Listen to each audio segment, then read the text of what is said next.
Welcome back everyone to another Company of Heroes 2 replay cast, and as you can see this time it is going to be a 1v1 on Minsk Pocket, sent in to Call2.org by Pedro Jedi.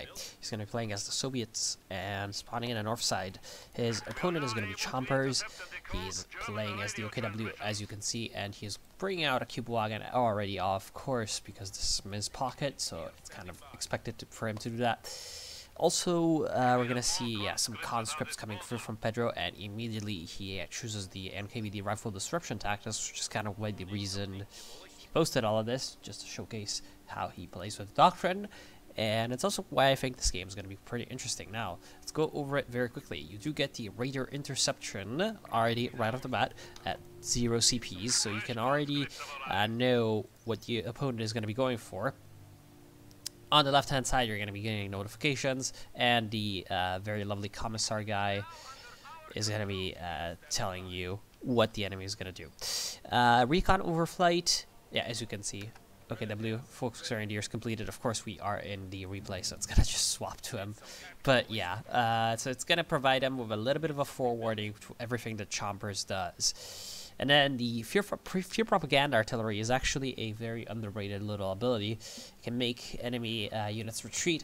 Of course, it's actually more useful against the Wehrmacht, in my opinion, than against the OKW, because the OKW basically doesn't have as many unique targets for this to hit. And what I mean is that, like, for example, if you drop this all over a AT gun position for the Wehrmacht, you're actually going to retreat the AT gun. Whereas, of course, the Reckenwerfer might just be forced to retreat by you anyway, in the old-fashioned way. But still, it's going to be useful to just take away critical units from the action in critical moments, which is why you want to use it. And then you get the Rapid Conscription, which is why he's going with a lot of conscripts, and the Iltusturmovik attacks. So very, very heavy on the munitions for a Doctrine, so it should be very much concerned with keeping this munitions point under his control. And you should be very concerned also of not really wasting your munitions on something like Molotovs, which he doesn't look like he's going to do right now. I mean, he's also going to go for a second engineer squad, which of course is going to be more munitions used in one way or another. But overall, with 3 conscripts, he should be able to have a decent core of infantry right off the bat. So if we get the first engagement already on the left-hand side, he's been playing very defensively, Pedro. He's been setting up sandbags, just building up his control over the map and taking a few buildings. He's been keeping himself very, very much towards the back. He doesn't want to overextend himself. And that's kind of interesting considering he's playing a pretty aggressive little build with conscripts against an OKW player, so you'd be very much expecting him to push aggressively against his opponent, trying to get as many advantages as possible in the early to mid game. But he hasn't been too concerned with that. He's just been taking his points slowly but surely, and making sure he does not lose the key buildings, it seems, which is what he's been focusing on. And of course, he's also gone for a mechanized, or sorry, not mechanized. I always say mechanized armor compagnia, but it's actually the support weapons compagnia. And of course, that is going to allow him to get some Maxims and mortars as he needs. I would go for a Maxim and a mortar right now for both of them. First a Maxim, though. Of course, he does not have the manpower for both right now, but, you know, progressively he will have. His opponent, Chompers, has been building up his Focus Grenadiers. He does have also just starting Stern Pioneer, along with his Cube Wagon on the left, and he's been playing also very defensively, so there's been a bit of a lack of action for now, but hopefully that will change soon. So we see a MG coming out for Chompers, which might or might not work. I mean, of course the Maxim is gonna win one-on-one against the MG34, especially if it gets into a building or something due to its higher crew. But, I mean, we're going to see how the Maxim is actually used and how the MG34 gets used as well. This Focus Grenadier squad really should retreat right away because it got very, very, very much close to the conscripts. Conscripts are going to easily win at close range against the Focus Grenadiers. Focus Grenadiers also taking cover behind these sandbags, going to probably be forced to retreat by the superior numbers over here of the Soviets.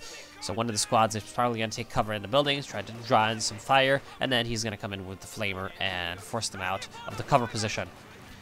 Yeah, just kind of sitting there, shooting at them. of course, the OKW player is going to go for a battle group headquarters right in the road, which is probably a bad idea considering it's going to block the road for a lot of these vehicles. So I should have probably put it somewhere more along the lines of over here.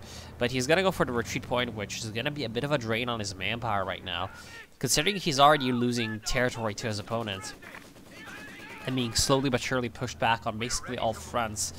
If I was him, I wouldn't have gone for the retreat point unlock. I would have probably gone for an extra infantry squad, or maybe even a support gun with, of course, the battle headquarters, because, well, the support gun would be very, very useful in dealing with kind of defensive positions like what a Maxim can set up.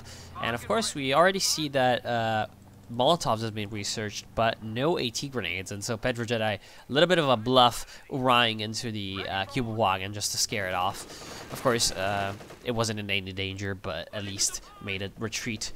And right now, yeah, there's a triple cap going for the Soviets, so that's going to be quite nice. Of course, his MG gets kind of flanked by the MG34, and the MG34 is going to force their way. But if the Axis don't really do something to, like, grab one of these points back under their control, it's going to be bad for them, because right now they're really bleeding points like the stuffed pig that they are, and they don't really have that many units ready to respond to the Soviet push. Chompers has gone for Luftwaffe support, no, not support, ground forces, sorry, I was thinking of Wehrmacht. Yeah, Luftwaffe ground forces are pretty good with the Fallschirmjägers. He's going to be able to spawn up those elite infantry behind the enemy. Especially useful to flank Maxims and snipers. But right now, yeah, he's going to win this engagement at medium to long range with his, of course, SDG-44s, Frozen Incendiary Grenade, and those conscripts are going to be forced back. But soon enough, we're going to start to see at 4 CPs and at 6 TPs, especially at 6 CPs, quite a lot of use of doctrinal abilities from Pedro Jedi.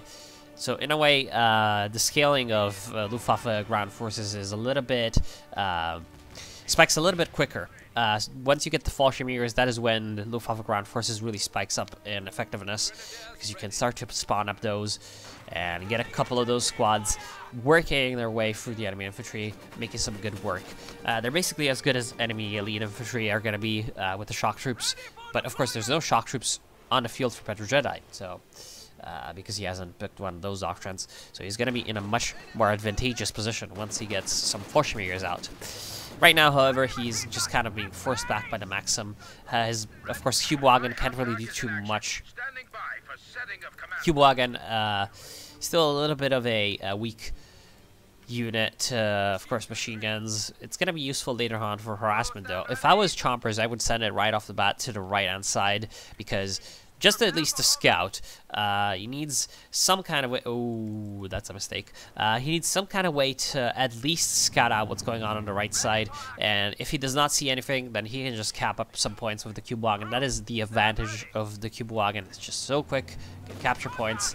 It's really nice. Although right now he's really using it as kind of an MG bait, using the fact that, of course, it's not going to get suppressed, so it can still kind of function under the fire of that Maxim machine gun, but oh well. Still, I would think that it would be more effective to send it to the other side. And no grenade. I was expecting an incendiary grenade to go off on these two conscripts. The flag emplacement was not a very good purchase from Chompers, just defending nothing really, just a strategic point and the I guess neighborhood of the battle headquarters, but there's no need for that, because it's not like in the early game the Soviets can really attack the battle headquarters anyway. And right now he's also going to go for a mechanized regiment headquarters, which is a bit of a mistake in my opinion. I'll explain why later, although right now there's a bit of a push for the Soviets. As you can see, the horde of Soviet infantry and support weapons is just pushing, edging slightly forward, an inch at a time, and there's nothing the OKW can do right now to stop it, because they have invested so much into static and weapons and buildings. There is, however, a support gun, which, as you can see, is quite effective against the Maxims, and it's doing quite well. It's not going to be able to just kind of switch fire to these guys, who are slowly but surely pushing up, using cover very nicely, but in this case, using that cover is going to be a little bit of a weakness for them. As you can see, that cover can't really do too much when it gets hit by the 75mm fire of that support gun. At the same time, yeah, the right side is completely unguarded, and so finally a Volksgrenadier squad moves in and is going to capture up some points. Right as this conscript squad actually manages to get a little bit of a harass off on the field point in the south for the Germans. Nice Molotov going to go off on those Volksgrenadiers, but the conscripts decide to retreat just a slight few seconds before they could finish their capture or at least their neutralization of the field point. So that's kind of a bad thing, because could have been able to at least get some damage off on the enemy resource income. Right now there's a Lukes coming through, which is of course the reason why Chompers went for that mechanized regimental quarters. I think that it's a pretty okay idea to go for a Lukes, but I mean it's gonna be a little bit late. If I was Chompers, I would not have gone for the Lukes, and I would have gone for a Schwer Panzer quarters later on down the line, because it would have been definitely a lot more useful. But oh well.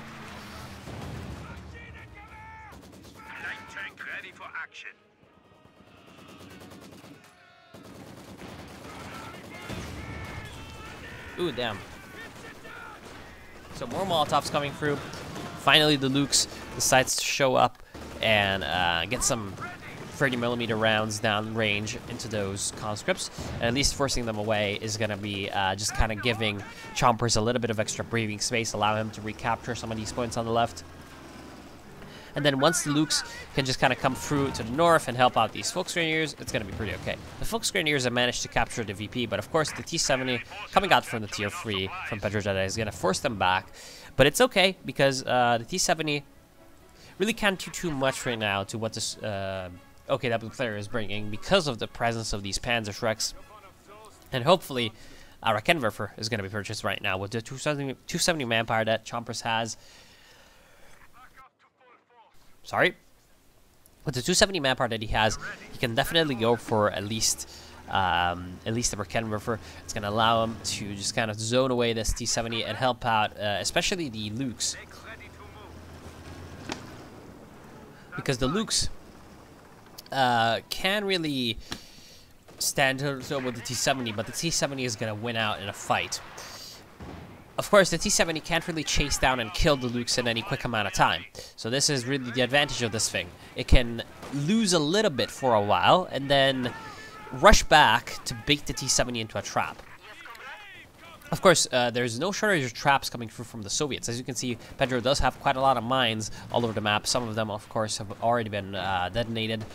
So he's going to be able to just kind of force the Germans into killing zones with those mines, and hopefully he's going to make good use of those, especially with the T-70 now being on the field, and the Lukes going to be looking to get a bit of scrapping through with it. Yeah, right now it seems like the Allies still have a bit of an advantage when it comes to map control, when it comes to, of course, also units in the field. And now we finally have the sort of stars of the show, the rapid conscription and the propaganda. Rapid conscription is going to be very useful to get quite a lot of conscripts through on the field, which are not only useful as combat units, as right now a nice AT grenade is going to allow the T-70 to just kind of charge in. And this is where a Raketenwerfer would be very, very nice right now, because it would be able to come up here and destroy this T-70. As you can see, the Lukes is doing a little tiny bit of damage, as is the T-70, but the T-70 is slowly but surely getting the best of this. Let's see if the T-70 can come in and finish off the rest. It does manage to finish off the MG-34 gun crew, although it's getting itself into a very precarious position between the frying pan of the Volksgrenadiers with Panzerschrecks and the fire of the Sturm Pioneers with the Panzerschreck. It almost manages to get the killing shot on the Lukes, but it is going to be able to escape, maybe, depending on what these Volksgrenadiers do. Very luckily for Pedro, it does look like Chompers doesn't really realize he can Panzerfaust this T-70 right now and retreats the Volksgrenadiers rather than use them to finish off the vehicle. So the T-70 is going to be participating in a pretty great push right now. It's going to force away all of the German troops back to their base, and it's not really clear if they're going to be able to do too much right now. I mean, they are getting kind of slowly but surely pushed in, as you can see, edged in, concaved into their base, and right now their posture doesn't seem to be very aggressive at all, which is what they need to do. They need to kind of find some way to get back on the field, and right now there's a Su-76 for Pedro Jedi, so he's going to be able to use that Su-76 to basically shut down the Panzer II. There's going to be a Puma coming through to try to counter the T-70, I'm guessing, but it's also indirectly now going to have to force itself against the Su-76. Very good usage, by the way, from Pedro Jedi of the recon run. This plane is going to be providing in quite a lot of spawning for the Su-76. Su-76, however, it's in a very precarious spot. Lucky that the Panzerschreck misses, because otherwise that Puma would have been a very good spot to finish off the Su-76. And right now the Puma is going to be forced to retreat because of the anti-tank grenades. Dangerous position to be in right now for him. Here comes the grenade, but he's going to be safe back behind the building. Yeah, basically all the vehicles seem to be very low but safe. T-70 is going to come back right now, getting repaired by those engineers, and at this point, T-70 is going to be able to at least force away these Focus Grenadiers. They should really recapture this machine gun right now. He does not need that machine gun falling into the hands of the enemy, because right now he's basically getting boxed into his base. So the less machine guns the enemy have, the better, to just give him a little bit more of extra space for maneuver, really, and allow his infantry to get some counterattacks in. And right now it seems like he is going to eat that mine right up. Yep, he does take 2 losses. And here comes the propaganda artillery, although it does kind of miss. Does manage to get a little bit of a suppression run going. And finally, they retreat. Although they would have retreated on their own anyway because of the T-70. So really not that much of a good use for the propaganda artillery. But still, soon enough, I'm guessing we're going to have some rapid conscription being used as well, which is not only useful to get new combat squads in the form of conscripts, but also very useful in the form of conscripts can merge. So what I do with the rapid conscription is I just get a lot of conscripts back. You can get 2 squads, so that's 12 people. And instead of just reinforcing my units, I use the extra conscript squad they don't need as a reinforcement pool. So I just keep them at base, and whenever there's somebody, like, for example, right now, oh, I don't want to pay, you know, this is going to be 20 just because of the, because it's the maximum. So it's actually cheaper to just reinforce them than to get conscripts to merge up with them. But still, sometimes I just, maybe I don't have manpower, maybe I have to reinforce some shock troops, so they're expensive, or some guards, and I just use the conscripts that I have. Or, of course, I can use them to reinforce other conscript squads instead of having to pay the price. I just have the extra units coming through with munitions. That's just kind of the way I use it. And right now, very nicely played by Pedro. He's going to be trying to destroy that MG34 heavy machine gun. However, he gets flanked up by these Volksgrenadiers. The Volksgrenadiers are going to be coming through with the Panzerfaust threat. And why aren't they Panzerfausting anything? They could be Panzerfausting the Su-76 right now, allowing the Puma to come in and flank the Su-76, getting behind it, and then destroying the T-70. I have no idea why they're not doing that. They just went into that building and then escaped. And now they're probably going to get wiped off the map by the T-70. If it does get a few lucky hits, it is going to be able to finally destroy it, yep.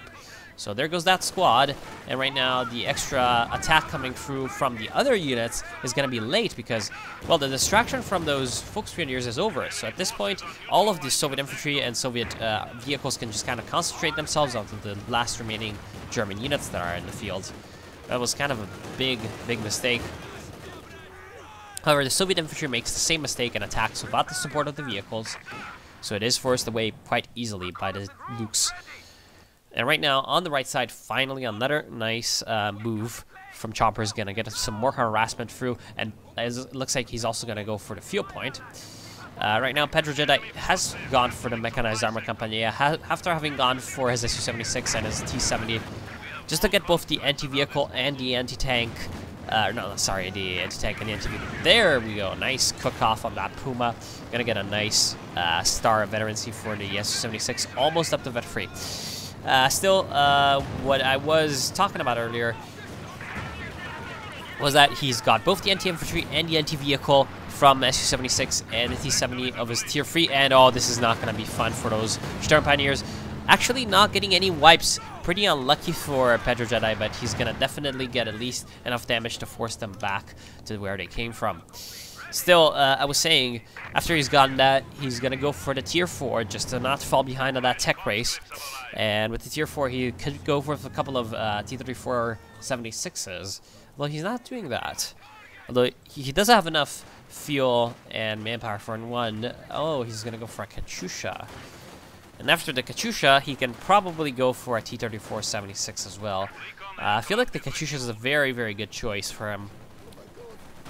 Because as you can see, right now the Germans are not in the best of spots considering vehicles.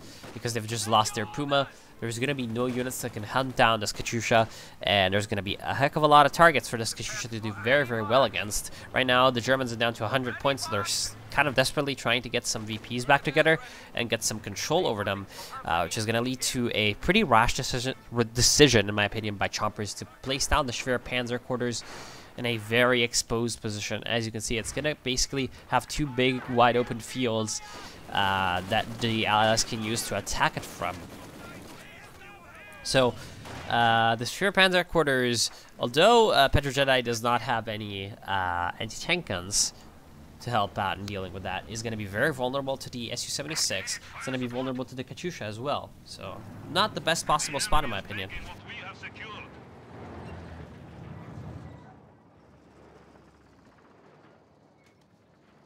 may trigger rapid conscription at your command.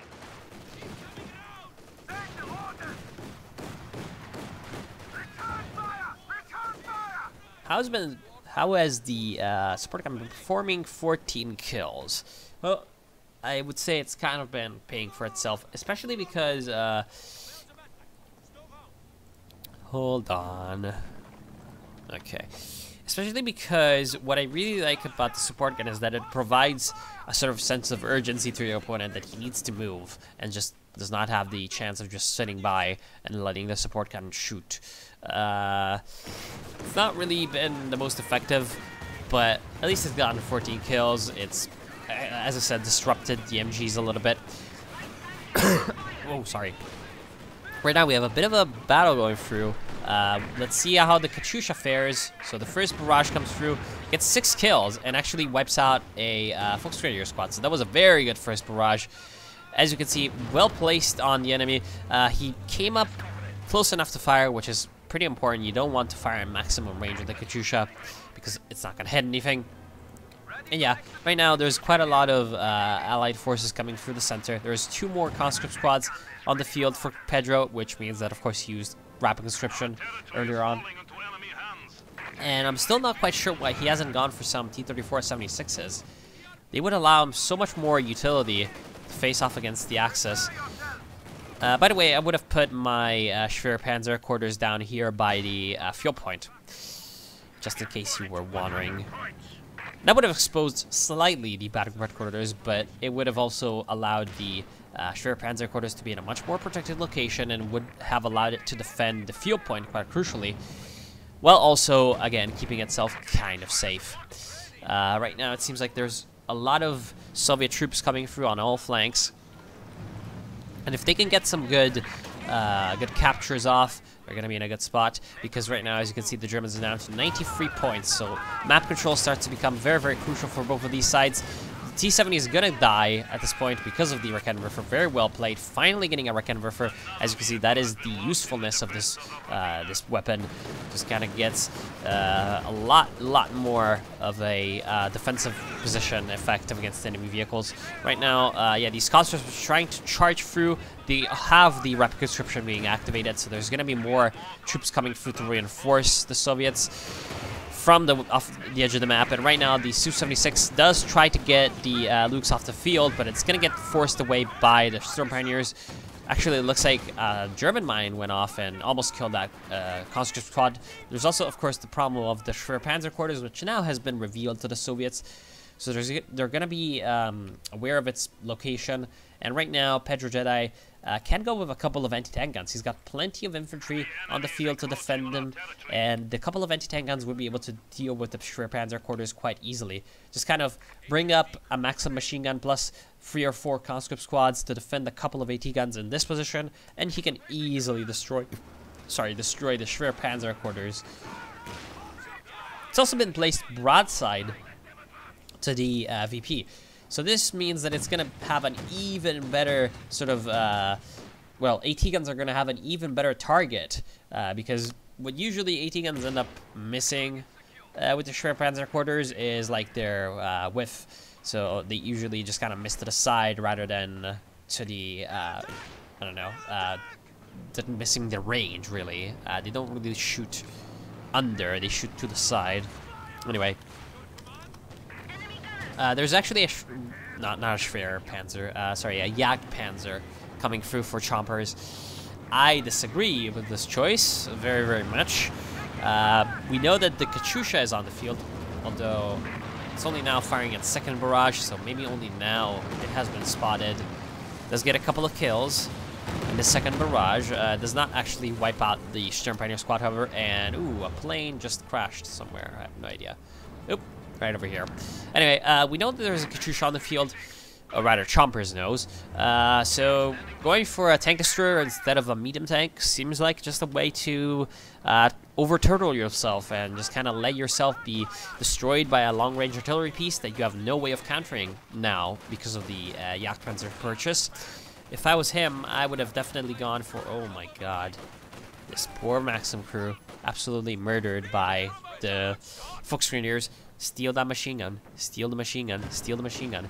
You're letting this machine gun stay there, and you're not stealing this machine gun. Steal the machine gun. Retake your machine gun. Machine guns are useful, you know? Anyway, so the Jagdpanzer is definitely going to force away the Su-76 from the action. But is it going to be enough? I mean, with the Katyusha being on the field, I mean, the Jagdpanzer 4 can only deal with the Su-76. It's not going to be able to push through and try to deal with the Katyusha because it's a fixed gun assault tank, or sorry, assault gun. So it's not like it's going to have any way of dealing with infantry. It's going to be very vulnerable to swarms of conscripts just kind of coming through and AT grenading it, forcing it into a very, very bad position from which it cannot escape. And overall, take the machine gun. Take the machine gun. Yes, take the machine gun. Very good. So Pedro at least knows how important machine guns are. Take the machine gun. Jesus Christ. Anyway, yeah, what I was saying is that the Jagdpanzer 4 purchase doesn't really do anything for Chompers. It doesn't really give him any capabilities that he needed, because it only gives him the capability of dealing with the Su-76 anti-vehicle, which right now he does not need because Pedro's not using his fuel, which is pretty insane. It's definitely a mistake on Pedro's part to not just spam out some T-34 76s. But, I mean, I guess it's working, so I can't really blame him too much. Yeah, actually, now that he sees the Jagdpanzer, probably the best choice on his part would be to go for a couple of Katyushas. Because he does not have enough pop cap. Well, he would need to study his pop cap situation a little bit. So I feel like one AT gun, one Katyusha, and then letting a couple of these conscript squads die to get a little bit of extra pop cap to get at least one more AT gun. But he's going for a Su-85, which is, in my opinion, a mistake. Going with AT guns right now would be much, much more useful. Because of the presence of these Jagdpanzer 4, you don't want to play your hand into the enemy, which is what right now, oh damn, yeah. Which is what right now Chompers was doing by going with a Jagdpanzer 4 instead of something like, I don't know, a Panther or a Panzer 4. Because he didn't really have a way of dealing with the Katyusha, but the Katyusha kind of dealt with itself. And right now, if Petro Jedi goes for an Su-85, he's really going to be playing into the hand of the Jagdpanzer and giving the Jagdpanzer purpose that he does not need. Because if Petro Jedi has gone with, again, as I said, some Katyushas or some T-34 76s and AT guns, crucially, the Jagdpanzer would not be able to counter the AT guns. So you could come in with the AT guns, force away the Jagdpanzer, and then come in with your either Katyusha or T-34 76s. The T-34 76s would flank around the Jagdpanzer, trying to get behind it and destroying it that way. Or the Katyusha could just, you know, take care of the infantry and allow your infantry to capture and seize points. Which, to be fair, he's doing regardless right now. Anyway, there's 51 points left for the Germans, and the Obersoldat that Chompers went for are way too late, because at this point, as you can see, there's one Maxim covering each of these VPs. I feel like this VP would be best covered from this house, but yay. you know, the Focus Rangers don't attempt to flank anyway, so they're gonna get basically suppressed and destroyed anyway. And ooh, that was a bit of a misclick. Looks like after the merge, he's still got his machine guns to retreat, which would not have been a very good choice regardless. Right now, this Lux is probably going to get destroyed if these conscripts kind of wake up and throw some AT grenades. Of course, there's not a lot of munitions right now on the field for him. Here comes the anti-tank grenade. There we go. Of course, double anti-tank coming in from both the Su-85 and its smaller cousin, the Su-76. And right now, the Su-85 is getting kind of derped on a tree, which allows the Jagdpanzer to destroy the Su-76. So, farewell, sweet prince, or sweet commissar. You're going to be missed. And there you go. So the Jagdpanzer 4 is dead. And finally, Chompers was going for a Panzer 4, but at this point, it's way too late. There's only 33 VPs left. And of course, there's just way too much Soviet on the field with all of those rapid conscriptions that, you know, Pedro Jedi had gone for. He's been able to establish map control a lot better than his opponent has. Although I still feel like he's being very, very much too defensive with his infantry swarm. He should try to do something about the Schwerpanzer headquarters right now with his Su-85 being on the field. But I guess he's a little bit apprehensive of something like this happening with these two Panzerschreck squads. So I'm guessing that he's just going to be able to recapture this point. And with the Maxim being back on the field, he's probably going to be able to defend it. And finally, some T-34-76 action coming through. This is a very, very useful vehicle, and it's kind of underrated a lot of the time. Why hasn't Chompers reclaimed this machine gun? It would be so incredibly useful against this blob. This is honestly the thing that's been confusing me the most about this game. Anyway, yeah. Because of that, there's no way to stop these 18 conscripts from just kind of coming through using their 18 Mossens to pour down lead at the Germans, and it doesn't really matter how strong these German units are. When there's that much fire coming from them, and Molotovs, and all of that, there's no way they're going to be able to defend themselves. Of course, the P4 will just kind of massacre a lot of conscripts, but now the P4 is there, there's going to be an Su-85 coming through, and the Su-85 is going to be able to at least force away the Panzer IV for enough time for these 22 VPs to be eradicated off the face of the earth. So, really, the Panzer IV should have come through earlier, in my opinion. And it would have allowed Chompers a lot more capabilities to deal with the Soviets in a more versatile way with, you know, some better units than Panzer IVs. Because what he really was lacking in his unit composition was versatility and, of course, suppression. Those two things are pretty important. And there goes the Panzer IV. Destroyed by the T-34. Oh god, will the T-34 be able to run over all of these Panzerschrecks? Probably not. T-34 decides, hey, I'm gonna have a stroll. Decides that the Schwerpanzer quarters is not a good thing. Interestingly enough, it seems like he's turning away to escape instead of just backing off, reversing.